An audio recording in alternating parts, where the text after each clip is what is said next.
અને વાવથરા કેનાલમાં પાણી છોડવાની માંગણી સાથે વિરોધ નોંધાવ્યો। લાખણી દિયોદર તાલુકાના ખેડૂતોએ વિરોધ નોંધાવ્યો। વાસણા કેનાલમાં ઢોલ વગાડી ખેડૂતોએ રોષ ઠાલવ્યો છે।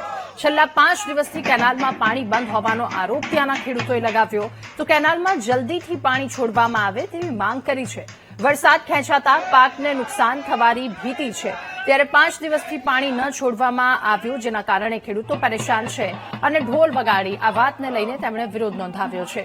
એક તરફ ઓછી પાણીની ઘટના કારણે આ પ્રકારની સ્થિતિ સર્જાઈ છે, ઉપરથી કેનાલમાં પાણી ન હોવાના કારણે પાણી છોડવાની માંગણી સાથે ખેડૂતોએ વિરોધ નોંધાવ્યો છે। લાખણી દિયોદર તાલુકાના ખેડૂતોએ વિરોધ નોંધાવ્યો। વધુ માહિતી મેળવીશું સંવાદદાતા વશરામ આપણી સાથે ફોનલાઈન પર જોડાયા છે। વશરામ, વાસણા કેનાલમાં ઢોલ વગાડી ખેડૂતોએ રોષ ઠાલવ્યો છે, શું કોઈ નોંધ લેવાયા તેમના રોષની અને શું વધુ વિગતો?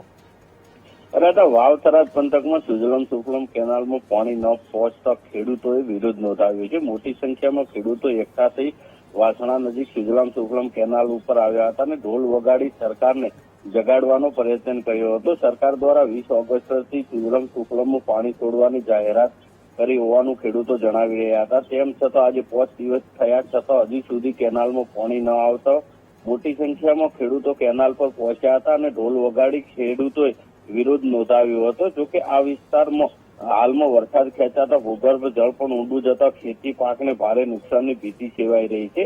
અગાઉ પણ ખેડૂતોએ રાહ નજીક સુજલામ સુફલામ કેનાલમાં હવન કરી અને પાણીની માંગ કરી હતી, તેમ છતાં હજુ પણ પાણી ન આવતા ખેડૂતોમાં રોષ જોવા મળી રહ્યો છે। જી, આભાર આપનો વિગતો સાથે જોડાવા બદલ।